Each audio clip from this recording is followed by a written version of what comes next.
Hi, fourth years. I'm really looking forward to having seen all of you by this week some point in the classroom. In the classroom, we're looking at going over essay writing skills. And I really think, because it's quite a tricky one, I really think it's better left to the classroom. So what I've decided to do is, when you're at home on your own, to gently get you to revise the Sailmaker. And we'll leave the essay writing for the classroom.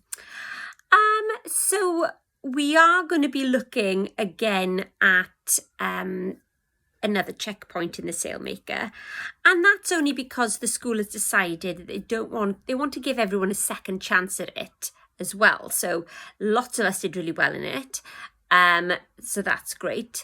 And it's just another chance to do well in it. And also, if there are some people in the school that will really need to show what they can do in this second chance, whereas you guys are in the comfortable position of already having shown us. So that's great.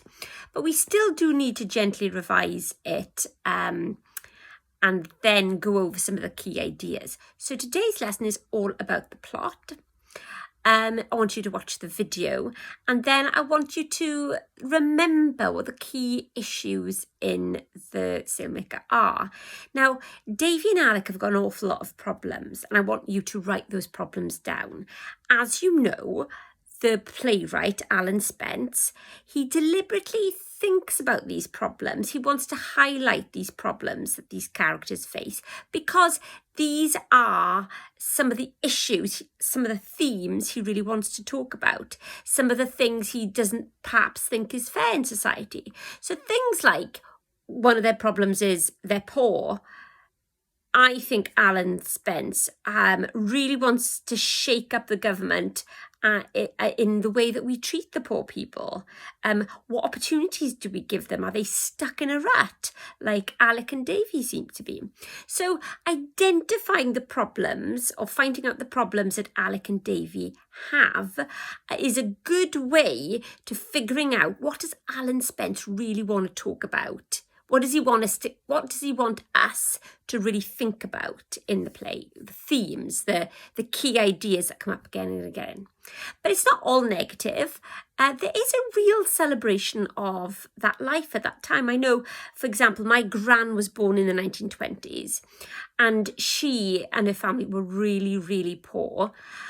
But she talks about that time with such fondness, like how communities were there for each other in a way that they're not anymore.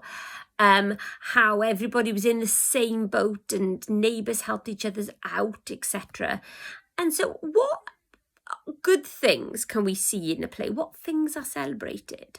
So I'd like you to make a list of some of those things.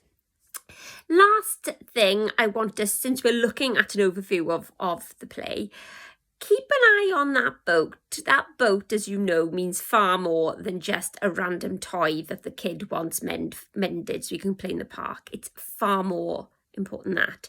Think about the skills, the sail-making skills that go into it.